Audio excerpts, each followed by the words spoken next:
के वरिष्ठ नेता गोपाल राय ने कहा है, जब दिल्ली में उनकी 7 में से 0 सीट्स आई है इंडी अलायंस की, कि अब इंडी अलायंस नहीं रहेगा। मतलब विधानसभा चुनाव में दिल्ली में कोई गठबंधन नहीं होगा कांग्रेस और आम आदमी पार्टी के बीच। वैसे भी ये मतलब का ही गठबंधन था। दिल्ली में दोस्ती कर रहे थे, पंजाब में कुश्ती कर रहे थे और चंडीगढ़ में मस्ती कर रहे थे। It was a friendship with benefits, और फ्रेंडशिप विद बेनिफिट्स का मतलब ये है कि जैसे ही बेनिफिट खत्म तो फ्रेंडशिप खत्म। और इसीलिए अब ये जो कुछ दिनों पहले निकाह फरमाया था 3 तलाक में तब्दील हो गया। अब देखिए कांग्रेस पार्टी फिर से, जैसे पंजाब में आम आदमी पार्टी को भ्रष्टाचारी कहती है कि ये उग्रवादियों के साथ है। अब दिल्ली में भी जो एक दूसरे के तारीफों के पुल बांध रहे थे वो एक दूसरे को गालियां देंगे। यही इंडी अलायंस का चरित्र है।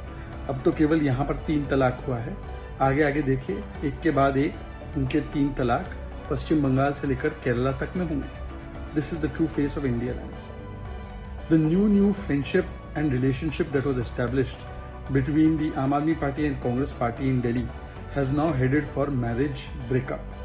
That means Gopal Rai, the senior leader of Aam Aadmi Party, has said that there will be no arrangement between AAP and Congress in the Vidhan Sabha elections. They will go their separate ways. So, in Punjab you had Kushti, in Delhi you had Dosti, in Chandigarh you had Masti, and now all of this is going to end. This shows the opportunistic alliance between the two parties. To thug the people, to betray the people, they came together in Delhi. They could secure no seats and now they have decided to call it off. So they'll start abusing each other like they abuse in Punjab. They'll call each other corrupt, they'll call each other communal, they'll call each other dictatorial.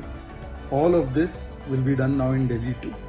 This is the opportunism that the entire India alliance is characterized with, from Bengal to Kerala to Delhi.